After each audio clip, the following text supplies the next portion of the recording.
भाई सब संतन की जय। छत्रपति शिवाजी महाराज की जय। छत्रपति संभाजी महाराज की जय। गुरुदेव दत्त। ओम नमः शिवाय।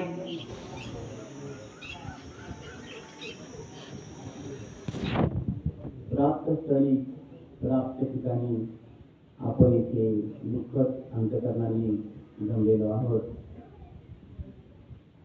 कैलासवासी सौभाग्यवती चंद्रभागा हरिभाऊ शिंगारे यांचं 1 तारखेला निधन झालं आणि आज यशस्वी हा कार्यक्रम आणि या कार्यक्रमानिमित्त आपण एकत्र जमलेलो आहोत. सुखापूर संपूर्ण हा परिवार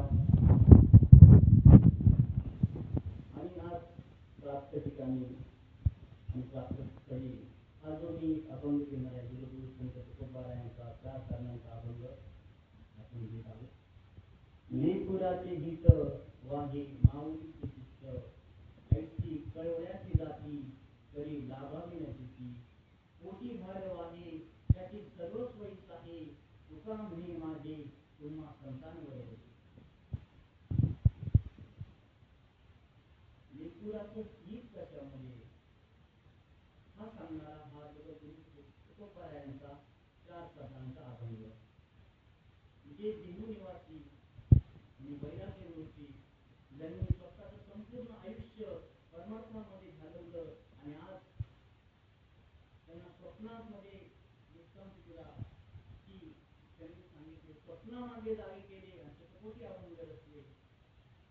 स्वप्नामध्ये त्यांना विश्रांत झाला आणि ज्यांनी नामदेवायांचं कार्य पुढे नेलं आणि आता सध्या आपल्याकडे फक्त 5,000 अभंगाचा साठा आहे पण तो खूप सारा होता. तो इंद्रायणीच्या नदीमध्ये तो बुडवला गेला. सांगण्याचं तात्पर्य असं जीवनिवासी आपल्या जवळचे इंद्रायणी काठचे तुकोबारायांचे ज्ञानेश्वर माऊली होते. आपली जी पवित्र भूमी आहे फुलगाव साखरगाव किंवा हरिभद्र भोसले एवढं मोठं माध्यमिक विद्यालय आहे, ज्ञानेश्वराचं मंदिर आहे आणि इथली माणसंही खूप आध्यात्मिक आहेत. त्यांचा सप्ताह मी पाहतो, खूप मोठा सप्ताह होतो. सामाजिक कार्य असतील आपले गावचे सरपंच उपसरपंच ग्रामस्थ सर्व एकोप्याने काम करतात. या ठिकाणी आपण गंभीर वाचताना पण तुम्हाला आता सुरुवात करण्यावर एक सांगू इच्छितो की हा जो कार्यक्रम हा आपण घेतला जातो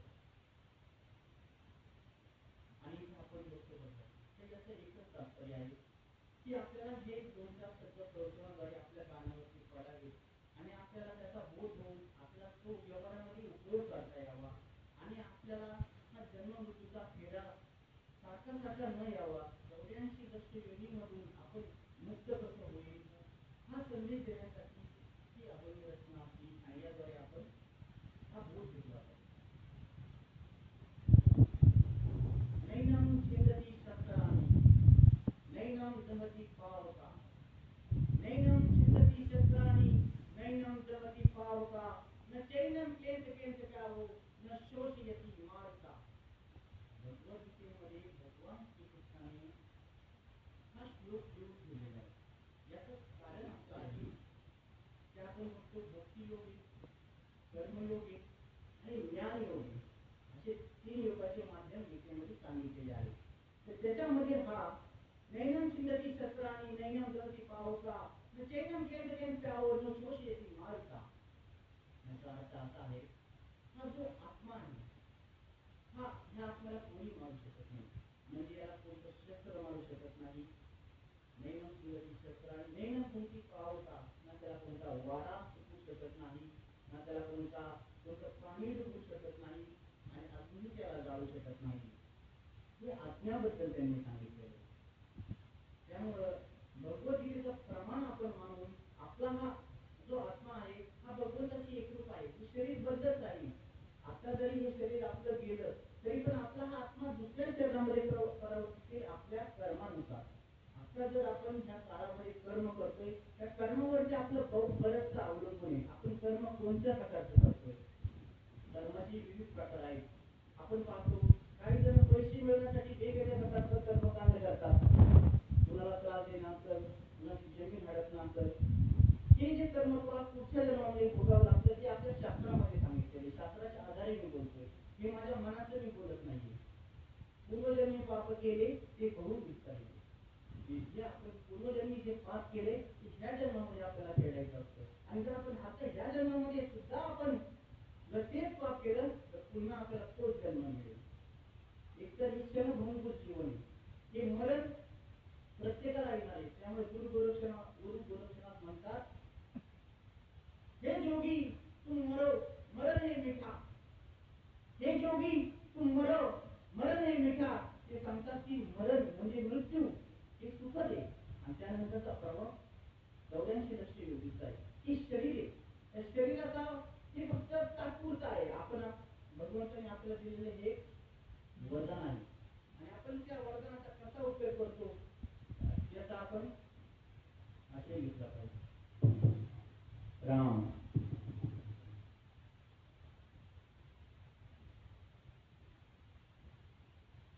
आपण जर पाहिलं तर संतांची भूमी देव आळंदी आणि दूर असेल, गोदावरी काठचं पैठण असेल, हा जो प्रदेश आहे आणि हा महाराष्ट्र 44 वीरांची भूमी, जे छत्रपती संभाजीराजे झाले, छत्रपती शिवाजीराजे झाले. आणि जो जो व्यक्ती मोठा झाला त्याच्या व्यक्तीला प्रत्येक वेळी त्रास झालेला आहे. आपण पाहता कुणाला सहज सोपं जीवन मिळालेलं नाही. संत ज्ञानेश्वरांना तर लोकांनी एवढा त्रास दिलाय, तुकोबारायांना तर त्या गावच्या पाटलाने हाताने फटके मारलेले आहेत. त्यामुळे ज्ञानेश्वरांचा मी संदर्भ देईल. त्याच्यामध्ये अभंगाचं पहिलं चरण आहे, लेकुराचे हित वाहे माऊलीचे चित्त ऐशी कळवळ्याची जाती तरी लाभावली येते. हे जे आई वडील आहेत, ते जे आई वडील आहेत ते काय करतात, कोणताही लाभ न ठेवता आपल्या मुलांसाठी कार्य करतात. आता जी मंडळी आपण पाहतो कोणताही स्वार्थ नाही, अख्खी जमीन येथे मुलांच्या नावावर सातबारा करतात आणि आपलं प्रस्थान करतात. काय लाभ आहे का? तर जर मी आतापर्यंत माझा अनुभव सांगतो, जरी तुरंत भावाकडून जरी पैसे घेतले तरी त्याला व्याज द्यावं लागतं. पण आई वडील अशी जगात एकमेव वस्तू त्यांना कधी मला 1 रुपया रिटर्न करावा लागला नाही. त्यामुळे मी माझ्या अनुभवातून सांगतो, पैशाबद्दल असं सामाजिक प्रत्येक म्हणजे जे मानसिक समाधान आपण होतं ते आई वडील करू शकतात. दुसरं कोणीही तुमच्यासाठी चळवळीसाठी येऊ शकत नाही.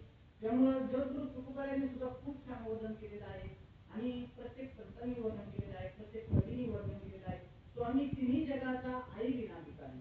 हा जो स्वामी आहे हा तिन्ही जगाचा आई विना भिकारी आहे. तो आई वडिलांविना भिकारी, त्यामुळे आईचं महत्व आहे. आणि त्या कैलासवासी सौभाग्यवती चंद्रभागाताई यांचंही कार्य असंच आहे. मला समजतं की त्यांनी भरपूर सारे काबाड कष्ट करून मुलांना वाढवलं. संजय काका त्यांना मुलगा आहे, तो पण त्यांचा पण ट्रान्सपोर्टचा व्यवसाय आहे, तो पण चांगल्या प्रकारे समाजामध्ये काम करतो.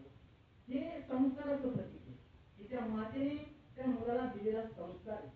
आता मी त्यांच्यासोबत खूप वेळा बोलणं झालं, पण बोलण्यामध्ये एक सात्विकता आहे, बोलण्यामध्ये एक रिस्पेक्ट आहे, एक आदर भावनेतून बोलत असतो. आता काही माणसांची वृत्ती पहा, तरी पण त्यांच्या तोंडामध्ये शिव्यात असतात, उलट पालट बोलत असतात, त्यांच्याशी बोलू वाटत नाही.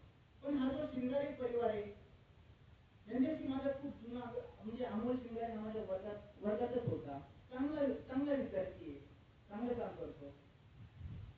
शिंगारे परिवार खूपच दुःख लांब करणारे जमलेला आहे. यांच्याबरोबर ग्रामस्थ त्यांना सर्व दुःख लांब करण्यास जमलेले आहे.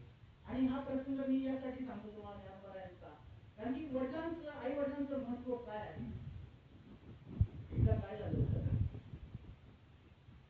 विठ्ठल पंत आणि रुक्मिणी माता ज्ञानेश्वरांचे आई वडील आणि सुखी संस्कार झाला असता विठ्ठल पंतांच्या मनातच ते भजनात आणि त्या कीर्तनात रंगू लागले. आणि विठ्ठल पंतांना वाटलं आणि भजन आणि कीर्तन त्यांची वयाची कारण की हे जीवन क्षण बरोबर आहे, त्यामुळे तुम्ही त्याच्यात गेले वयाचे थोडाफार अंदाज येतो. म्हणजे विठ्ठल पंत बायकोला सहज बोलले, मी संन्यास घेतो. बायकोला वाटते संन्यास काय करतो जोरच असतो, बायको जाऊ घ्या संन्यास. विठ्ठल पंत तडक निघाले आणि गेले काशीला. काशीला गेले असताना त्यांना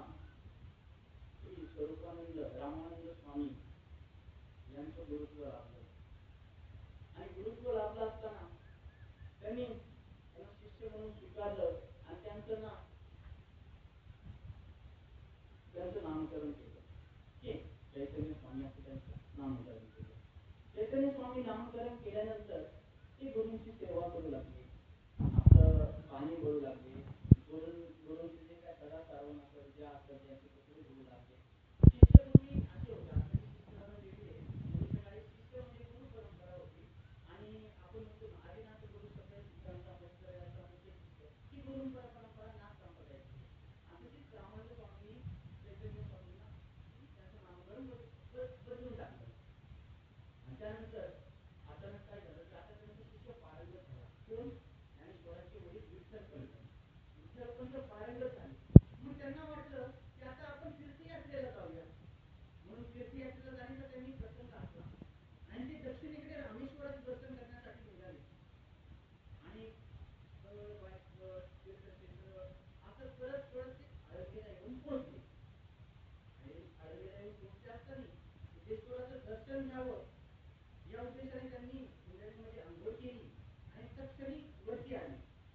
वरती आले असता त्यांना रुक्मिणी माता प्रदक्षिणा घालताना दिसली.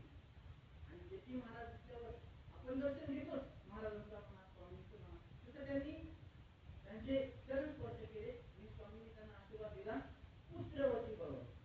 आता पुत्रवती भव आशीर्वाद दिल्यावरती त्या हसल्या. म्हणून त्यांनी त्यांना विचारलं, का हसल्या तुम्ही?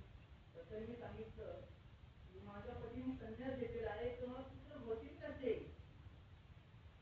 तर त्यांनी सांगितलं, मग त्यांनी संपूर्ण कथा मातीने त्यांना सांगितली की असं असं झालं होतं.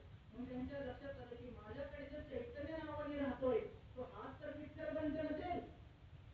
मग त्यांनी काय केलं, त्यांच्या सासरे बोलणा विठ्ठलपंतांच्या सासरे बोलणा व पत्नीला घेऊन काशीला गेले, पुन्हा त्या लागले.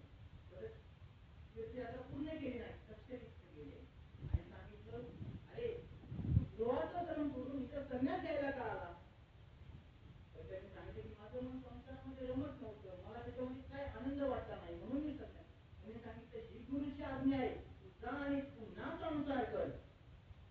संसार कर सांगितल्यावरती विठ्ठलपंत म्हणजे ठीक आहे, पुन्हा आले ते आळंदीमध्ये राहू लागले, सासऱ्याच्या इथेच राहू लागले ते. आणि ते मुलांना कळलं त्या आळंदीच्या की हा संन्यास घेतलाय, खरंच गृहस्थ आश्रमामध्ये आलाय, हे त्यांना काही पटलं नाही. मग त्यांनी त्यांना सांगितलं, नाही नाही, आम्ही आमच्यामध्ये घेऊ शकत नाही, तुम्ही गावाच्या बाहेर राहू शकता. ते गावाच्या बाहेर राहू लागले. त्यांना संसार करता करता 4 अपत्य झाली. प्रथम अपत्य झालं निवृत्तीनाथ, द्वितीय अपत्य झालं ज्ञानेश्वर माऊली, तृतीय अपत्य झाले सोपान काका, चौथी आपली मुक्ताई. 4 अपत्य झाली. त्यानंतर सुखी संसार चालला होता.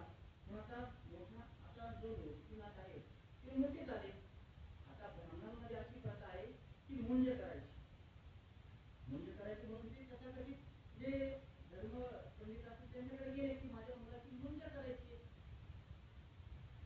पण त्यांनी सांगितले की शास्त्रामध्ये जो माणूस संन्यास घेतो त्याच्या मुलाची आम्ही मुंज करत नाही. जर तुम्हाला मुंजच करायची असेल तर पैठणला जावा, तिथं धर्मपंडित बसले, ते धर्मपिताकडून आदेश आणा, तरच आम्ही त्या मुलाची मुंज करू. असं बोलल्यावरती त्यांचा पाण्यात अशी माती सरकली की आता करायचं तर काय करायचं. यांनी नकार दिलाय तर जायचं एवढ्या लांब.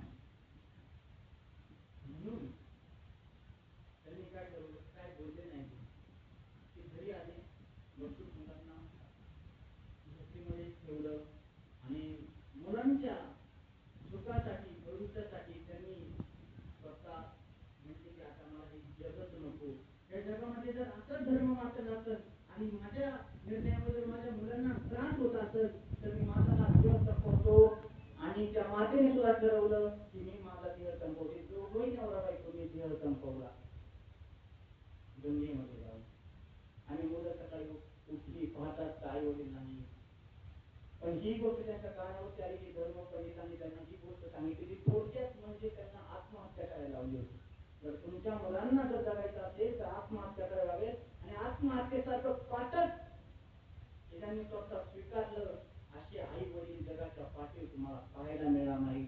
म्हणून तो कोपाराय म्हणतात लेकुराचे हित वाहे माऊलीचे चित्त ऐसी कळवळ्याची जाती तरी लावावी नक्कीची कोटी बार वाहे त्याचे सर्वस्व हित आहे तुका म्हणे माझे तुम्हा संतांवर होई मग राय म्हणजे आता आपण जाऊयात चार भाऊंना निघाली आता छोटीशी लेकरं दूध ताण लागलं इथं भिक्षा घे तिथं भिक्षा घे आपली भिक्षा घेत घेत त्यांनी प्रवास सुरू केला पुढं पुढं मग आले बाबा पैठणमध्ये पैठणमध्ये आल्याचा धर्मपंडितांनी त्यांना सांगितलं की आम्ही तुम्हाला आमच्या धर्मामध्ये घेऊ आमच्या पुन्हा जे काही विधी असतील त्या विधीमध्ये घेऊ पण काही लोकांनी त्यांचा उपवास बरोबर म्हणजे हा रेड्या चाललेला आहे याचं पण नाव घेणे तुझं पण ज्ञान तुझ्याकडे ज्ञान आहे का काही ज्ञानदेवांना थोडं वाईट वाटलं ज्ञानदेवाने त्यांना लोकांना एकच प्रमाण दिलं ते रेड्याचं नाव घेणे तुझं नाव घेणे लोकांमध्ये ज्ञान प्रत्येक ज्ञानाच्या ईश्वर आहे त्याचं प्रमाण माऊलींनी सर्वात अगोदर पहिल्यांदा दिलं रेड्यामुखी वेद वदिला सर्व ब्राह्मण आश्चर्यचकित झाले अरे त्या रेड्याच्या मुखी वेद बनवणारे ज्ञानेश्वर माऊली जेव्हा लोकांना कळले तेव्हा लोकांना साक्षात्कार झाला की साधारण व्यक्ती नव्हे हा तर साक्षात विष्णूचा अवतार आहे त्या ब्राह्मणांना सुद्धा कळलं की ही व्यक्ती कोणी दुसरी तिसरी नसून हे ब्रह्म चैतन्य त्रैलोक्याधिपती विष्णू आहे साक्षात्कार सर्वात पहिल्यांदा केला आणि तो मंत्र त्यांनी सांगितला रेड्या अरे रेड्या मन रूपेती मंत्र ओम त्र्यंबकं यजामहे सुगंधिं पुष्टिवर्धनम् उर्वारुकमेव वन्दना मृत्युर्मोक्षीयमामृता हा ऋग्वेदी मंत्र महामृत्युंजय मंत्र रेड्यामुखी वदवला म्हणून ज्ञानेश्वर माऊली श्रेष्ठ आहे आणि तेव्हा त्यानंतर ते पुन्हा प्रस्थान केले इकडे प्रस्थान केलं असताना शहरी आणि सगळीकडे तो नावलौकिक झाला योगाया असा एक 16-17 वर्षांचा मुलगा आहे त्याने रेड्यामुखी वेद वगैरे अशी चमत्कारिक शक्ती कुणाकडे असू शकते आणि ही वार्ता त्या चांगदेवाजवळ आहे चांगदेव म्हटला अरे आपण माणूस आहे म्हणून त्यांनी त्यांना काय चमत्कार करू का त्यांना शरण जाऊ असं काय त्यांना पत्र दिलं पत्र पूर्ण दिलं पत्रामध्ये काहीच नाही कारण की त्याला कळलंच नाही की अन्याय माणसाला लिहावं तर काय 1400 वर्ष त्यांचं आयुष्य आहे जो वाघाची सवारी करतोय ज्याच्यामध्ये नाग आहे त्याच्या हातामध्ये सर्पाचा चाबूक आहे चांगदेव विद्वान पंडित होता तो आला आळंदीला आला आणि म्हटलं कोणी विचार म्हणून आणा माझ्या समोर मला बघायचंय त्यांच्याशी शास्त्रात करायचं आहे किती ज्ञान आहे त्यांच्याकडे मला पाहायचंय ज्ञान पाहण्यासाठी खूप प्रतिबंधित लोकांना असं कळलं की आता यांचं पूर्ण परिस्थिती काय आहे की नाही मग मुक्ताईने त्यांना त्या पत्रामध्ये आदेश दिला की मग त्यांनी मुक्ताईला पुढून आणलं आणि 1400 वर्ष जगणाऱ्या माणसाने लहानशा मुक्ताईला गुरु मानल्याने इतिहासातली सर्वात पहिली आणि मोठी गोष्ट आहे की छोट्याशा मुलीला 1400 वर्ष चांगल्याने गुरु मानलं हे प्रमाण ज्ञानेश्वर माऊलींच्या कथेमध्ये असतं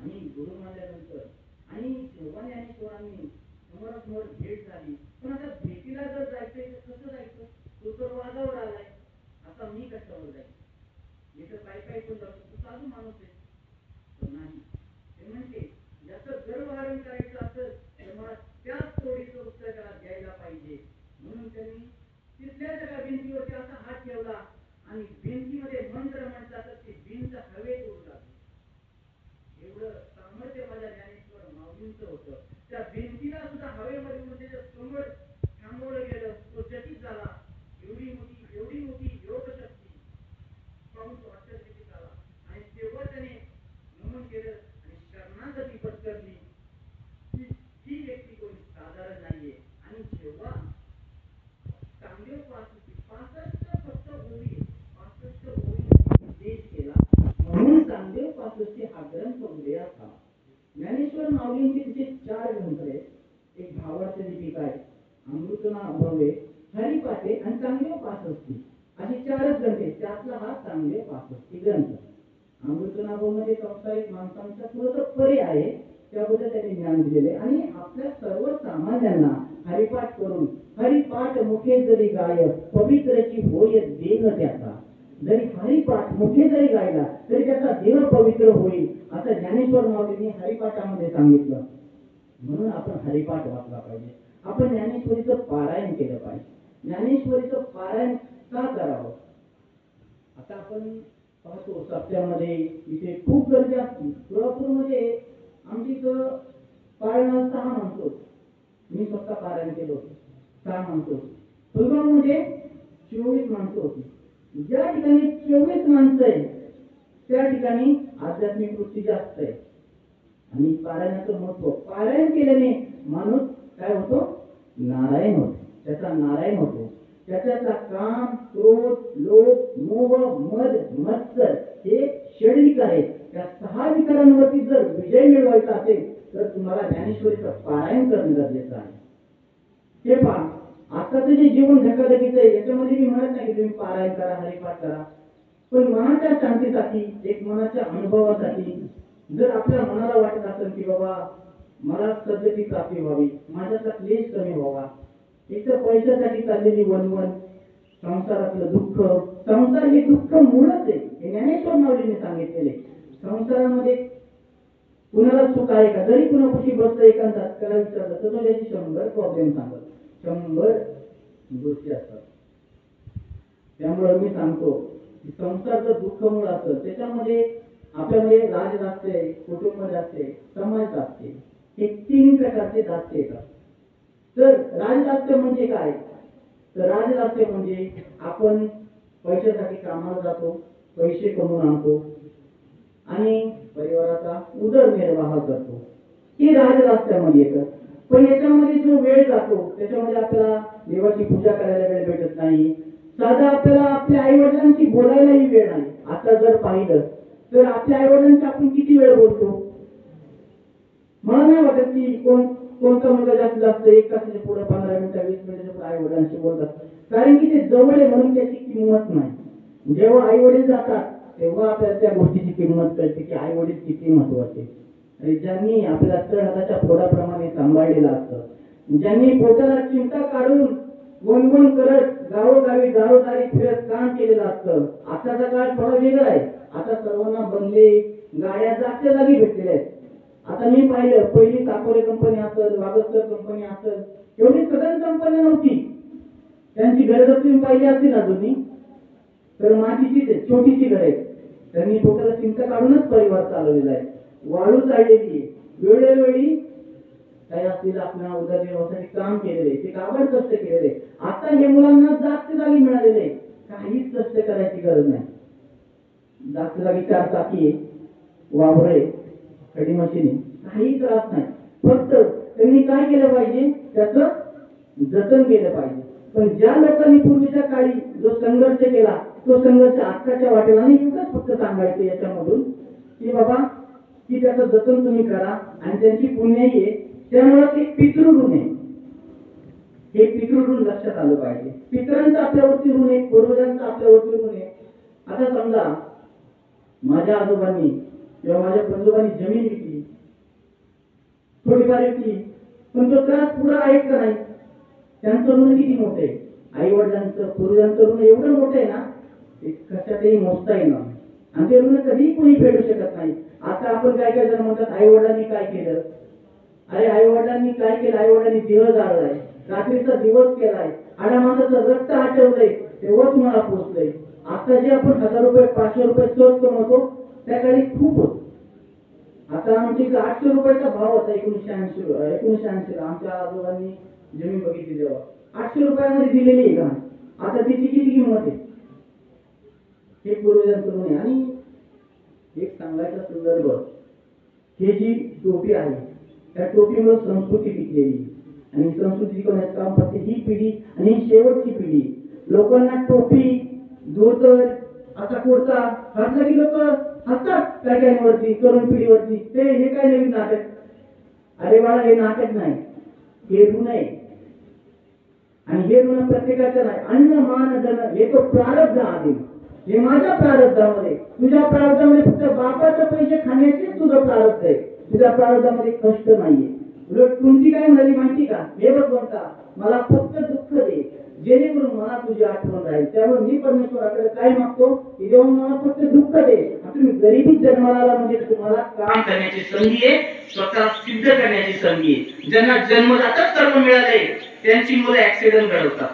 पोर्शे कारने जर कोरेगाव पार्कमध्ये तुम्ही आता जर बघितलं असेल तर त्याला सर्व ऐकतं भेटलं. बाप अग्रवाल आहे, सगळं जागच्या जागी आहे, 3 कोटीची गाडी आहे, 16 वर्षाचं पोरगे, त्या शेंबड्या पोराला काय कळते? ठोकली 10 रुपयाला 60,000चं बिल केलं, 2 पोर मारून टाकली. आणि बाप एवढा खतरनाक आहे त्याचा, आपण म्हणतो ना लेकराचे हित वाई माऊलीचे चित्त. धृतराष्ट्राने कसं पाहिलं नाही किती विध्वंस होईल, पण तो पुत्रप्रेमाने कसा आंधळा झाला होता, तसाच अग्रवाल पुत्रप्रेमाने आंधळा झाला होता. एका दिवसात सिस्टीम हलवली. पोलिस 2, उपनिरीक्षक निरीक्षक असं, जागेवर कॅश पैसे रापादापा. पण ते प्रकरण पुढे गेलं ससून मध्ये. तर श्री हरी हळणोर नावाचा एक डॉक्टर आहे. त्या डॉक्टरने काय केलं, दुसऱ्याचं सॅम्पल घेतलं आणि याचं सॅम्पल कचऱ्यात टाकून दिलं. अशी आवृत्तीची माणसं तयार झाली. म्हणजे आता कळवळी म्हणावी काही तळमळी म्हणावी मला कळत नाही. ती वेगळीच तळमळ होती. याच्यामुळे संस्कार महत्वाचे आहेत. आणि हे संस्कार आम्हाला कोण शिकवतं? तुकोबा आहे, ज्ञानोबा आहे, संत रामदेव महाराज, संत एकनाथ महाराज. संतांचे संगती मनोमार्ग किती. जर तुम्ही संतांच्या संगतीत गेलात तर तुमच्यावरती येणार अनिष्ट टळेल, तुम्ही चांगल्या मार्गाला जाल. 2 शब्द जरी कानावर चांगले पडले तरी पण माणूस कोणत्या ना कोणत्या अनिष्टापासून दूर राहू शकतो. लोकांना आता खरंच संदेश देण्याची गरज आहे. त्यांना अन्न काय खातो याचं नॉलेज नाही, आपण कसं वागतो याचं नॉलेज नाही. ह्या गोष्टी त्यांना सांगू वाटतात. आणि आत्ताचे जे कीर्तनकार आहेत ते फक्त विनोदावरती भर देतात की बाबा विनोद सांगितलं म्हणजे लोक हसले म्हणजे हे चुकीचं आहे. लोकांना हसवण्यासाठी कीर्तन करणं, कीर्तन आणि प्रवचन ही भक्ती सांगितलेली. ज्या नवविधा भक्ती आहेत, ज्या 9 भक्ती आहेत त्याच्यामध्ये कीर्तन ही भक्ती आहे, श्रवण ही भक्ती आहे. आणि मी फक्त राम राम राम राम एवढंच उच्चारते, तुम्ही फक्त ते ऐकू द्या, याच्यातच आनंद आहे. आणि जर मीच ह्या माईक मधून शिव्या देत असतो तर कसं वाटलं असतं? चांगलं नसतं वाटलं. ते व्हायब्रेशन असतं, त्या मंत्राचा उच्चार आहे. जेव्हा ब्रह्मांडामध्ये नासाने शोध केला तेव्हा तिथं ओंकाराचा जो ध्वनी आहे तो त्यांना ऐकू आला. आणि आपल्या हिंदू संस्कृतीने आपल्याला प्रत्येक उच्चाराच्या वेळी ओम म्हणायला लावलेले आहे. त्याचं कारण आहे मंत्रामध्ये जी शक्ती आहे ती कोणत्याही गोष्टीमध्ये नाही. का?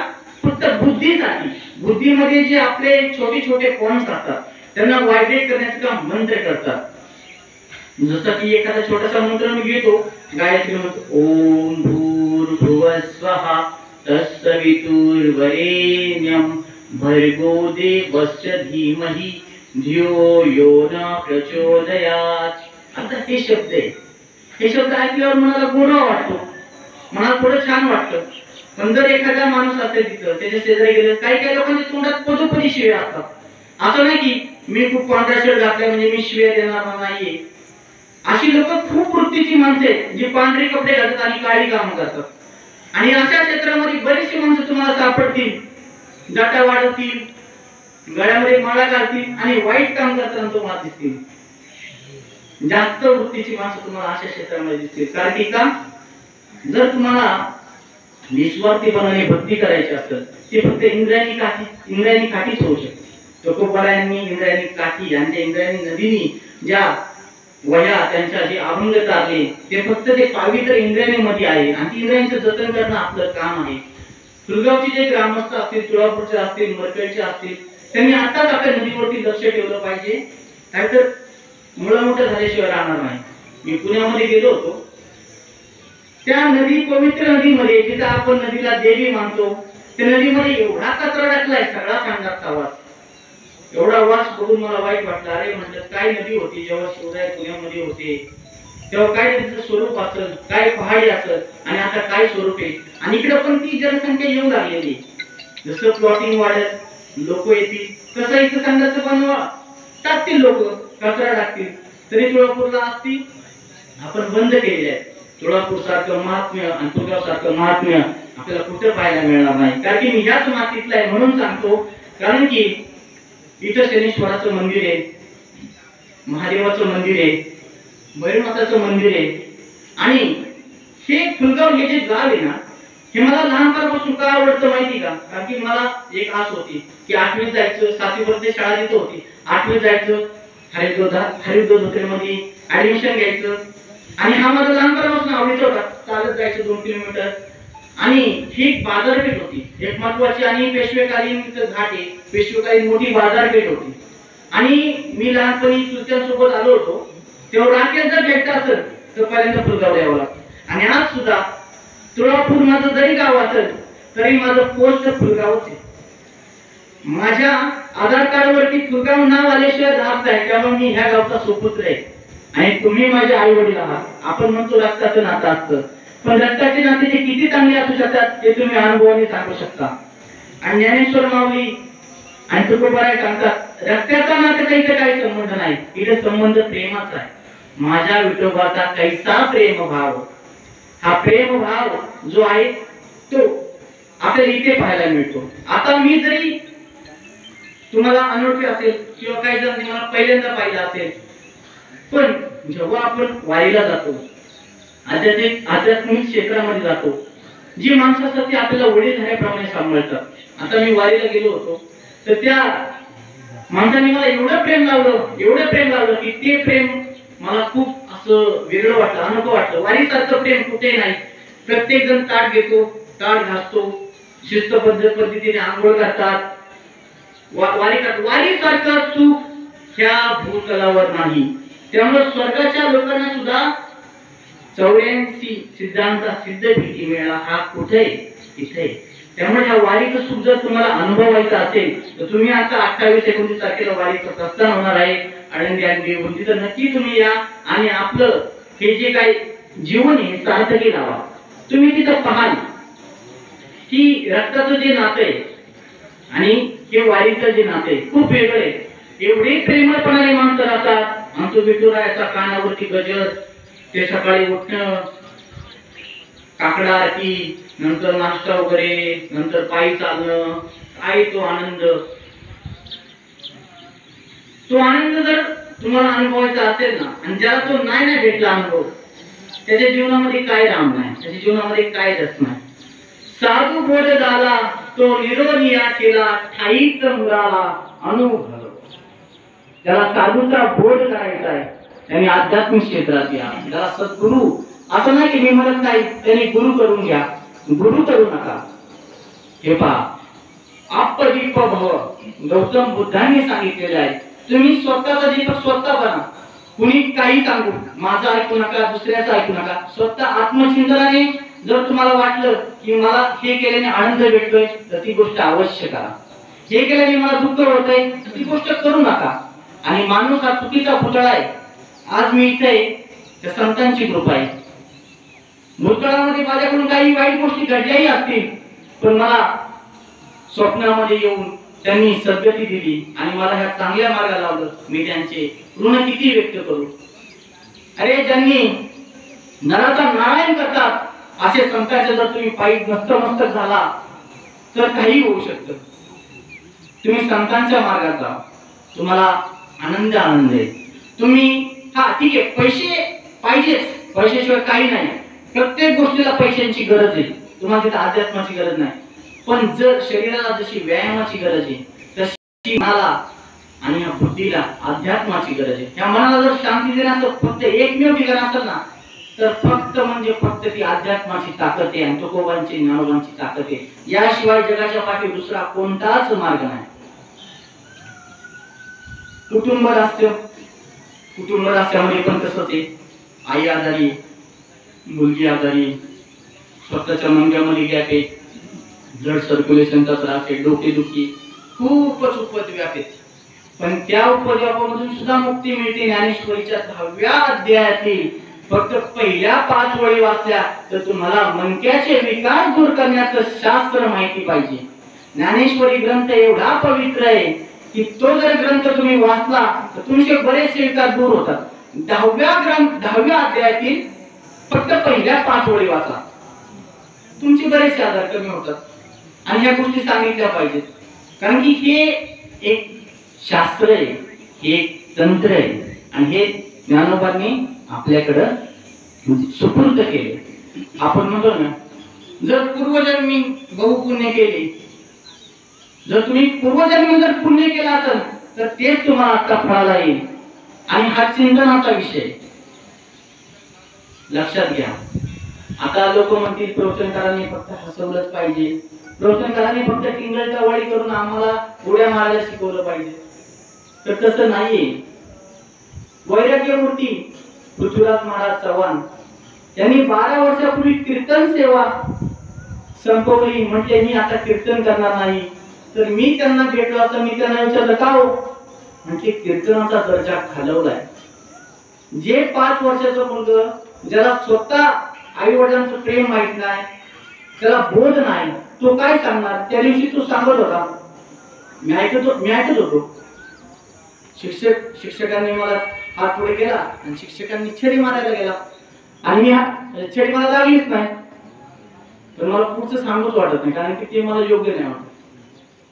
तुम्ही जर कधी हा संदर्भ ऐकला असेल तर तुम्ही खूप वाईट वाटतं की बाबा आपण आळंदीच्या जवळ असून, आपण एवढ्या पवित्र ठिकाणी जन्म असून आणि फुलगाव मधून, सोलापूर मधून एक प्रवचनकार तयार नाही व्हावा, एक कीर्तनकार तयार नाही व्हावा, मरकळ मधून तयार नाही व्हावा. शोकांतिका आहे, मला वाईट वाटतं. आता माझ्यासारख्या माणसाला जर तो प्रवचनकार करू शकतो, कीर्तनकार करू शकतो, त्याचं सामर्थ्य किती मोठे आहे. हरीची या दासा नाही भय चिंता. जो हरी आहे त्याच्या जर तुम्ही चरणाला गेलं तर तुमच्याकडे काही भय राहत नाही, चिंता राहत नाही, कोणत्याही प्रकारचं दुःख राहत नाही. त्यामुळे तुम्ही काय करा, हरीचं दास्य करा. आणि जर हरीचं दास्य केलं तरच तुमच्या जीवनाला सद्गती प्राप्त होऊ शकते. आणि तुमच्या मुलांना हरिपाठाचं एक पुस्तक द्या. आणि जी जुनी मंडळी भजनी आहेत ती टोपीवालीच आहेत. नव्या पिढीमध्ये मी पाहिलं नाही की कोणाला जास्त रस घेतला पाहिजे. आपली संस्कृती आपणच टिकवली पाहिजे. आपण जर आपली संस्कृती नाही टिकवली तर काही उपयोग नाही. मला आठवतंय, मला माझ्या आत्या इथं उल्हासशंकर वागसकर तिने एक गोष्ट सांगितली की पूर्वीच्या काळी धोत्रे गुरुजी असायचे. ते जर रोडने चालले आणि जर एखादा बेवडा चालला तर तो वाट चुकून दुसरीकडे पळून जायचा. एवढी गुरुजींची ताकद होती, एवढी गुरुजींचा महिमा होता. गुरुने आपण मानत होतो. जर कोणतं वाईट कोण काम करत असेल तर गुरुजींनी सांगितलं तो ऐकायचाच. त्यामुळे गुरु तसे होते. आता आमच्याकडे पण घागे गुरुजी होते, गायकवाड गुरुजी होते. गुरुजी ह्या शब्दामध्येच प्रेम आहे. आपण त्यांना गुरुजी आता सुद्धा म्हणतो. आणि आताचे जे इंग्लिश मीडियमचे सर मॅडम आले त्यांचे व्हायरल डान्स जर बघितले तर वाईट वाटत. त्यांना शिक्षक म्हणावं का तमासगीर म्हणावं असा मला प्रश्न पडतो. तुम्ही व्हायरल होण्यासाठी वेगवेगळ्या प्रकारचे डान्स करता, तुम्ही शिक्षक या गोष्टीला शोभलं पाहिजे. तुम्ही आनंद जरूर घ्या, पण तुम्ही व्हायरल होण्यासाठी वेगवेगळ्या प्रकारचं नाटक करताय, पण तुमचा पेशा काय. आता मी महाराज आहे आणि मी जर रोडवरती वेळेला करू लागलो तर लोक मला नक्कीच म्हणतील बघाय महाराज आता प्रवचन सांगून घे नात्या करते. आपली पात्रता काय, आपण कीर्तनकार आहे, आपण प्रवचनकार आहे, याचं भान राखलं पाहिजे. आपण शिक्षक आहे, आपण शिक्षक असून जर दुसऱ्यांना वेगवेगळ्या गोष्टींमध्ये पैसे गुंतवायला लावतोय, शेअर मार्केट असेल, ड्रीम इलेव्हन असेल, असे वेगवेगळ्या ठिकाणी मुलं वाया चाललेत. शेअर मार्केट म्हणजे तज्ञ माणसाचं काम आहे आणि तज्ञ माणसाकडे जाऊनच शिकावं. नाहीतर आहे पैसे बापा साहेब बँक बॅलन्स हाय कडी मशीन लावलं शेअर मार्केट गेला झोपला. मुलांना संस्कार फक्त संतच लावू शकतात. देव तुमच्यावरती कृपा दृष्टी करू शकतात, पण मुलांना संस्कार करण्याचं काम कोणाचं आहे, संतांचं आहे. म्हणून तो कोपराय सांगतात पोटी बारव आहे त्याचे सर्व सोयीस आहे, तुका म्हणे माझे तुम्हा संतांवर रोजी. आणि ते संतांना उपदेश करतात की आता जे मी जे लिहिलेलं आहे तो सगळा भाग तुमच्यावरती आहे. तुम्ही ठरवायचंय की समाजाला कसं मार्गदर्शन करायचंय. आणि मार्गदर्शन आताच्या काळामध्ये मी तुम्हाला भीम, अर्जुन, नकुल, सहदेव या गोष्टी सांगितल्या असत्या, पण काय ह्या काळामध्ये अन्नाचं खूप महत्व आहे. याच्यामध्ये तुम्हाला भीम अर्जुन जेवढे मदतीला येणार आहे तेवढं तुम्हाला अन्नाबद्दल तत्वज्ञान भीमरीला येईल. आणि छोटासा मुद्दा सांगतो मी एक. आपण जो चहा पितो ना, चहा, तो चहा सुरुवातीला बंद करा. त्याचं कारण आहे, कारण ते चहामध्ये असलेले जे घटक आहेत ते तुम्हाला शुगर, बीपी, मानसिक तणाव याच्यामध्ये ढकलण्यात प्रमुख वाटा आहे. त्याच्यामध्ये जे टॅनिन, जे टाट्राझिन नावाचं आता एक मोठं वागलीमध्ये दुकान आहे, ज्यांचं नाव मी घेत नाही, पेपरला बातमी आली होती की त्यांच्या चहाला घट्ट बनवण्यासाठी टाट्राझिन नामक केमिकल वापरलं जातं. आणि ते केमिकल जेव्हा चवीने माणूस घेतो तर त्याच्यामधून इतके आजार उद्भवतात की सांगू शकत नाही. आता बघा तुम्ही, प्रत्येक घरामध्ये तुम्हाला एक बीपीचा पेशंट, एक शुगरचा पेशंट, कुणाच्या गुडघ्यामध्ये प्रॉब्लेम आहे. पूर्वीची माणसं धनदाकड होती का? आहार सात्विक. आहार जर सात्विक असेल तरच माणूस सर्व गोष्टी व्यवस्थितरित्या पार पाडू शकतो. त्याचं शरीर धनदाकड. तर त्याच्यामध्ये मला वाटतं आपण जर पाहुण्यांकडे गेलो तर त्यांना चहा न मागता दूध मागा. आणि जर दूध नसेल तर त्यांना म्हणा कोरडा चहा, त्याच्यामध्ये थोडंसं गुळ पाणी, आणि गवती चहा असेल तर गवती चहा, नसेल तर नका टाकू, इलायची, असं सेवन करा. ते तुमच्या फायद्याचं आहे, आजच्या फायद्याचं आहे, मुलांच्या पण फायद्याचं आहे. जर ते तुम्ही नाही केलं तर तुम्ही डॉक्टरकडे एवढे पैसे घालवाल की तुमच्या 7 पिढ्यांनी जेवढे पैसे कमवले ते डॉक्टर सगळं लुटील. तर त्याचा एक छोटासा संदर्भ कोरोनाचा घेतो. कोरोनामध्ये काही एवढे उपद्व्याप केले, जे रेमडेसिवीर नावाचं एक इंजेक्शन आहे ते भेटतं 1200 रुपयाला. आणि ते इंजेक्शन त्या डॉक्टर लोकांनी विकलं कितीला? 35,000 रुपयाला, 55,000 रुपयाला. त्या नर्सने विकलं असेल, खालच्या लोकांनी विकलं असेल. जसं आता हळणवरनी कोर्से प्रकरणात केलं, कसे रक्ताचे सॅम्पल बदलले, तसंच या लोकांनी केलं. आणि लोकांना त्या रेमडेसिवीरच्या डोसमुळं डोळ्यामध्ये काळी पुशी आली. आणि काळी पुशीमुळे त्यांना कॅन्सर सारखे प्रमाण वाढले. त्या काळी पुशी खतरनाक आहे की तुम्हाला काय जर ज्याला झाली त्याचा तुम्ही अनुभव घ्या. आणि डॉक्टर लोक काय करतात, तुम्हाला सांगतात काय होणार नाही, घ्या इंजेक्शन, काय होणार नाही. आणि ती 50 रुपयाची वाटली 200 रुपयाला विकती. रेमडेसिवीर सारखे इंजेक्शन विकलं. त्यानंतर बऱ्याचशा गोष्टी ज्या मनुष्याला हानिकारक आहेत, ज्या पेन किलर खातो आपण, किडनीला त्रास होतो. आता सोलापूरमध्ये एका मातेची किडनी फेल होती. मी म्हटलं मी कधी तंबाखू खाल्ली नाही, कधी सिगरेट पिली नाही, कधी अल्कोहोलचं सेवन नाही त्यांनी केलं. आणि किडनी फेल होण्याचं कारण काय? तर चहा, चपाती, बाहेरच्या मैद्याच्या वस्तू.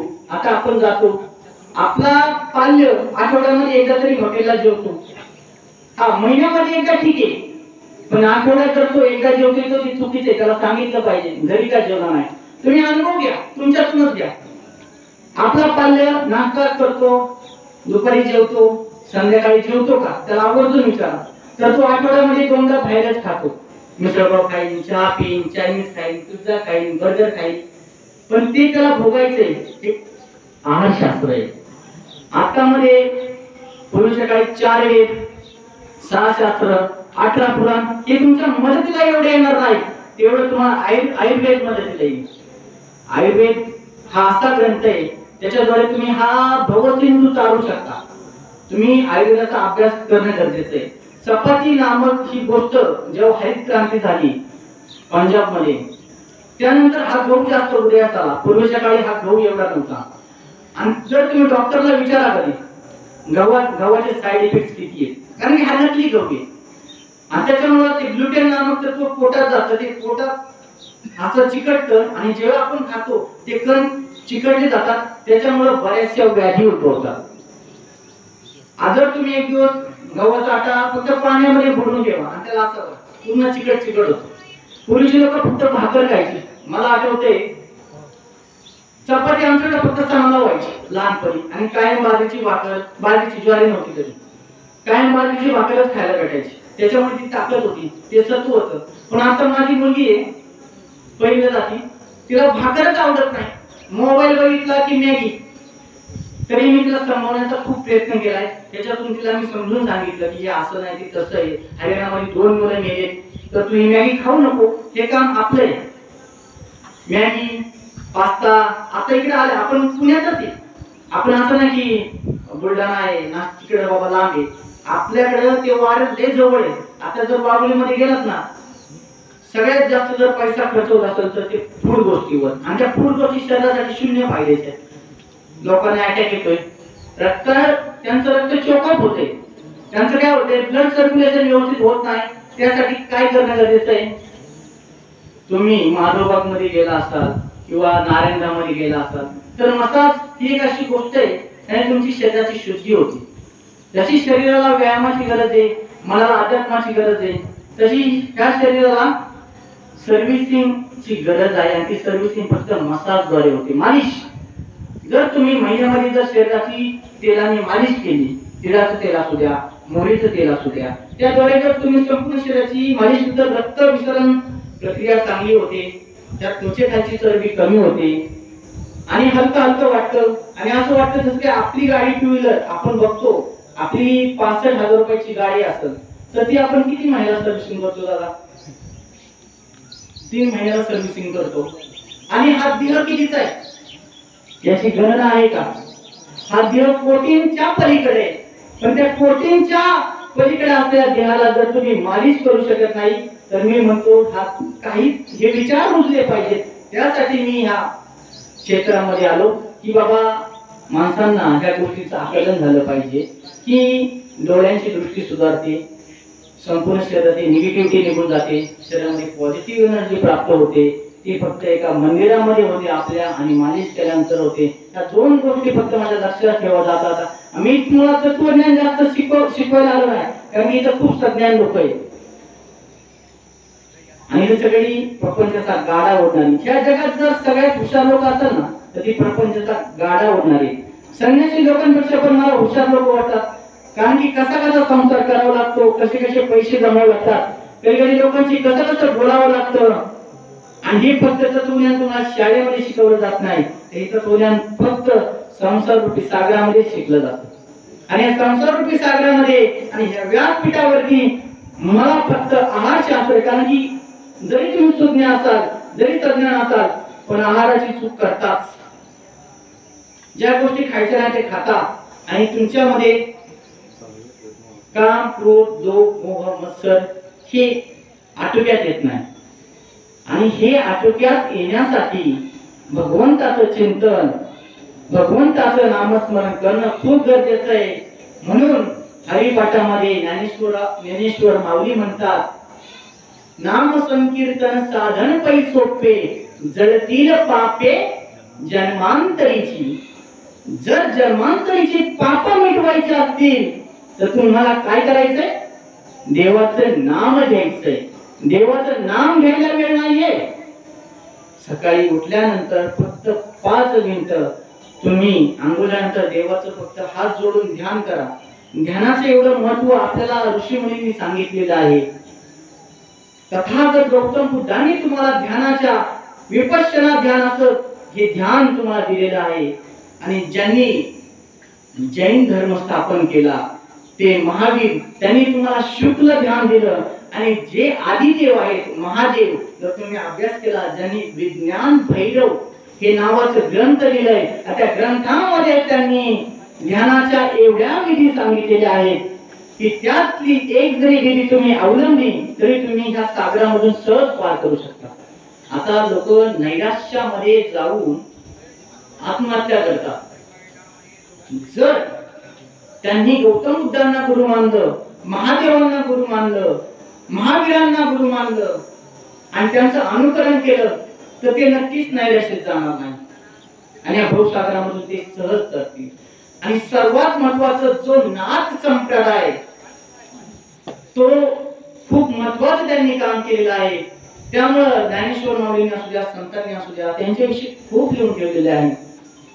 आदिनाथ गुरु सकळ सिद्धांचा मचिंद्र तयाचा मुख्य शिष्य मचिंद्राने बोध गोरक्षासी केला गोरक्ष वळला गहिनीपती गहिनी प्रसादे निवृत्ती दातार ज्ञानदेव सार चोज गेले.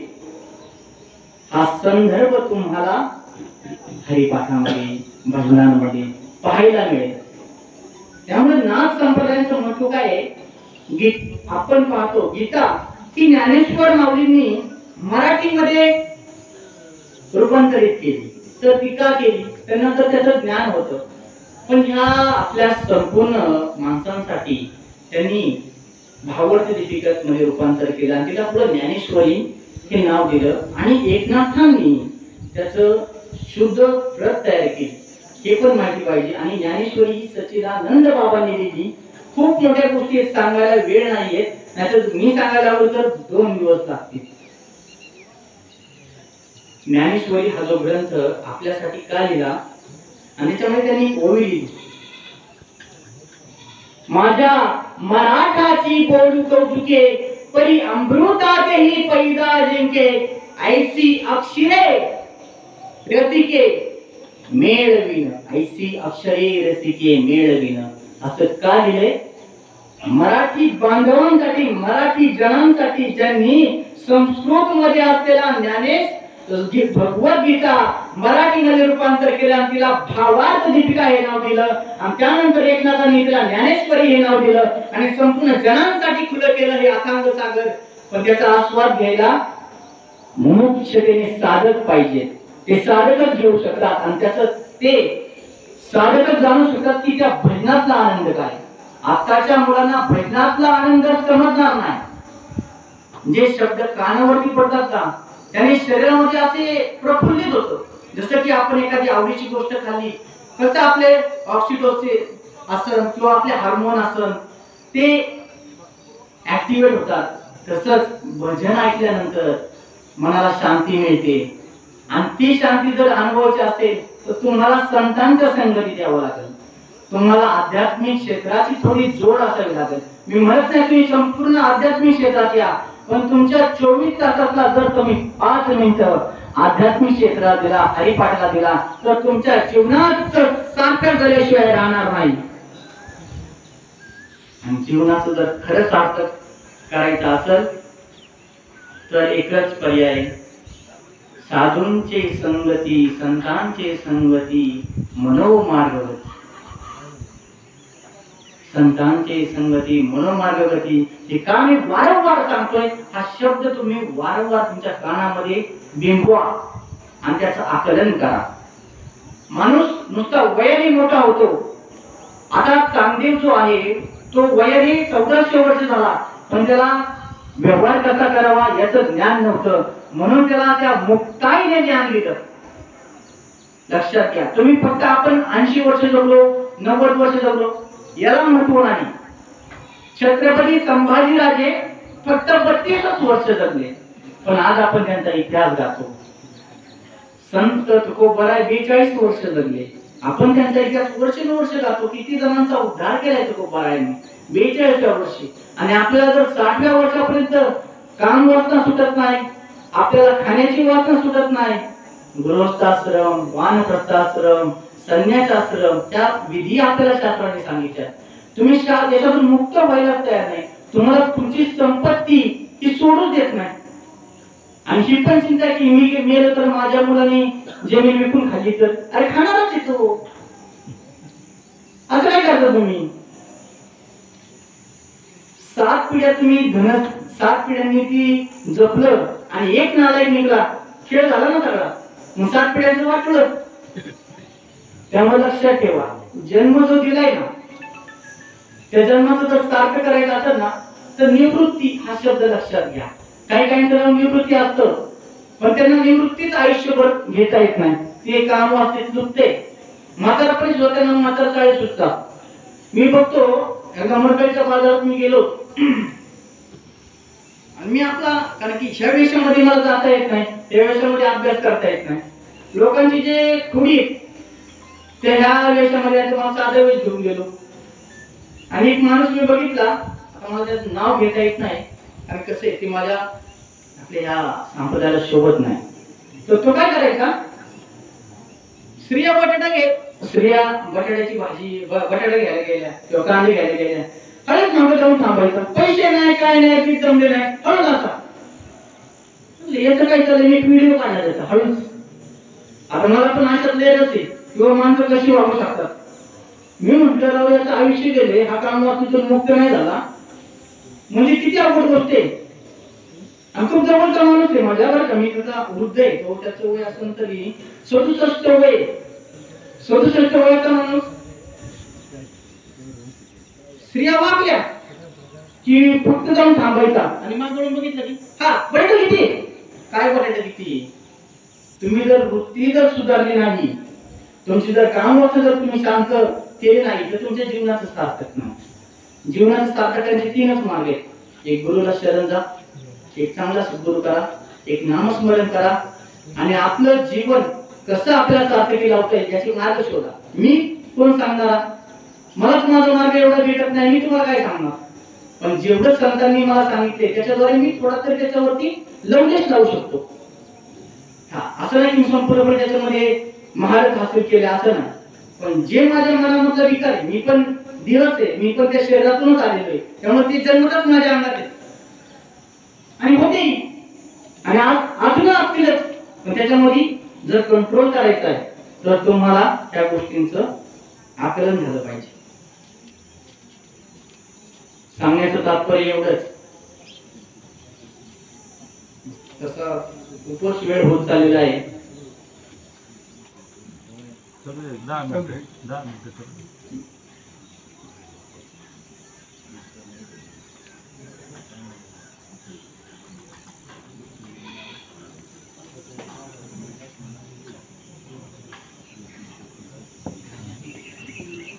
आपण पाहतो आपल्या शास्त्रामध्ये सांगितल्यानुसार आपण ह्या विधी करतो. ह्या विधी करण्याचं कारण काय असावं, आपल्याला मोक्ष मिळावा. पण मोक्ष मेल्यानंतर मिळतो हे आपण मेल्यानंतर जाणू शकतो, पण जिवंतपणे जर आपल्याला मोक्ष मिळवायचा असेल तर तो तुकोबारायांनी मिळवलाय. सदैव वैकुंठाला गेले. ते कसे गेले, सदैव वैकुंठाला गेले. आणि सदैव जर वैकुंठाला जायचं असेल तर तुम्हाला काय करावं लागेल, आपुले मरण पाहिल्या डोळा. स्वतःच्या क्रिया, स्वतःच्या विधी जिवंतपणे जो पाहतो तो संत होतो आणि तो प्रत्येक गोष्टीतून निवृत्त होतो. आणि जर तुम्हाला त्या गतीला प्राप्त व्हायचं असेल आणि तुम्हाला जर वाटत असेल की माझ्या जीवनाचं काहीतरी सार्थ व्हावं, तर तुम्ही आयुष्यामध्ये ह्या गोष्टी अवलंबल्या पाहिजे. आपण पाहतो की देवाची भक्ती का करावी. प्रभू श्री रामचंद्र, भगवान श्रीकृष्ण हे आपण त्यांना आपण देव मानतो. त्याचं कारण काय आणि राम या शब्दाचं महत्व काय. जेव्हा राम हा शब्द उच्चारतो, राम राम, जो आ आणि ओम हा शब्द त्याच्यामध्ये येतो, तो आपल्या मनाचं संतुलन करवतो. मनाचं संतुलन करून आपला विवेक जागेवर ठेवतो आणि आपला विवेक जागेवर ठेवून आपण कसं बोलावं याचं जो ज्ञान देतो तो शब्द राम आहे. आणि प्रभू श्री रामांच्या अगोदर कुणाचं तरी नाव राम असेलच ना, म्हणूनच तर नाव ठेवलं. आता यांचं नाव केशव ठेवलं, यांचं नाव पंढरीनाथ ठेवलं, त्याचं काहीतरी कारण आहे ना. असं नाही की प्रभू श्रीराम हे सर्व आद्य असतील, त्याच्या अगोदरही कितीतरी राम झाले. आणि ही हिंदू संस्कृती याचे जे पुरावे मिळतात, जे आपण पाहतो 5000 वर्षांपेक्षाही आधी जर आपण पाहिलं, प्रत्येक धर्म जर घेतला तर मुस्लिम धर्माची स्थापना ही 1400 वर्षांपूर्वी झालेली आहे. बौद्ध धर्माची स्थापना 2500 ते 3000 वर्षांपूर्वी झालेली आहे. आणि त्याच्याही अगोदरचा धर्म हा जैन धर्म आहे. आणि त्याच्याही अगोदरचा जर धर्म असेल तर तो हिंदू धर्म आहे. आणि तुम्ही सर्वांनी स्वतःला, आपल्याला, मी स्वतः समजतो की आपण हिंदू धर्मामध्ये जन्माला आलो आणि हा देश आपल्याला तथागत गौतम बुद्धांचं ज्ञान, महावीरांचं ज्ञान, गुरु नानकांचं ज्ञान, संत मीराबाईंचं ज्ञान, कानोपात्रेचं ज्ञान, संत जनाबाईंचं ज्ञान आपल्याला देतो आणि ते ज्ञान आपण घेऊ शकत नाही याच्यापेक्षा गमनशिबी कोणीच नसेल. आणि सगळ्यात दुर्दैवी जर असेल तर आपला इंद्रायणी काठचा भाग आहे. सोलापूर, फुलगाव, मरकड साधकच राहिले नाहीत, राहतीलच कसे? पैसा जास्त कमवण्याच्या नादात आपण आपलं आयुष्य गमवून बसलो. आणि जरी पैसा आपण कमवला तरी पुढच्या पिढीने ड्रीम इलेव्हन मध्ये सगळा पैसा घालवला तर तुमचं काय होणार? काय नाही, तुमचा जन्म तर वाया गेला पैसे कमवण्यामध्ये. त्यामुळे सांगण्याचं तात्पर्य फक्त लक्षात घ्या की जीवन जगत असताना सत्कर्म कसं होईल, दान धर्म कसं होईल. जे का रंजले गांजले त्यासी म्हणे जो आपुले, तोची साधू ओळखावा देव तेथेची जाणावा. हा जो देव आहे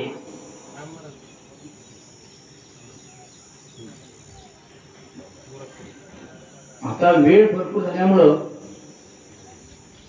मी आता थांबवत आहे, पण एक शेवटचं वाक्य सांगतो आणि थांबवतो.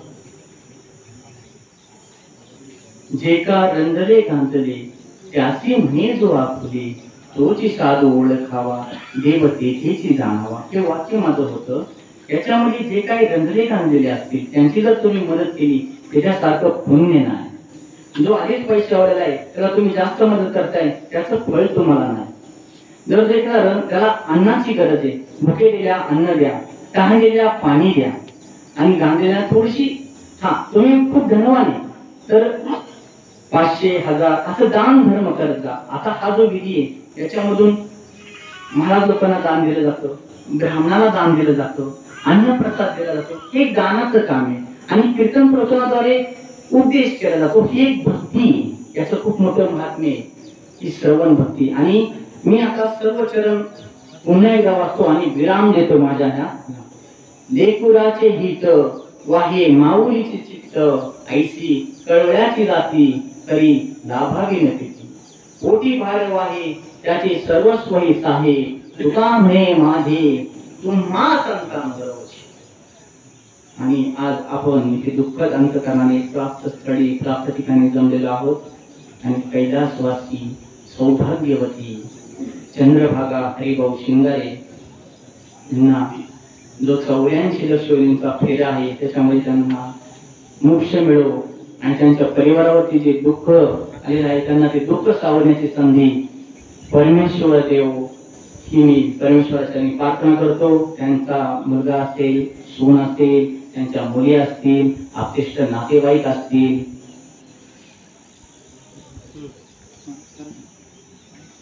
बोला पुंडलिक वरदे हरी विठ्ठल श्री ज्ञानदेव तुकाराम पंढरीनाथ भगवान की जय. आवडी ज्ञानेश्वर महाराज की जय. जगद्गुरु संत तुकाराम महाराज की जय. शांती ब्रह्म एकनाथ महाराज की जय. राष्ट्र संत राष्ट्र तुकडोजी महाराज की जय. राजमाता जिजाऊ माता की जय. छत्रपती शिवाजी महाराज की जय. छत्रपती संभाजी महाराज की जय. बोलो रे माई सब संतन की जय. ओम नमः शिवाय.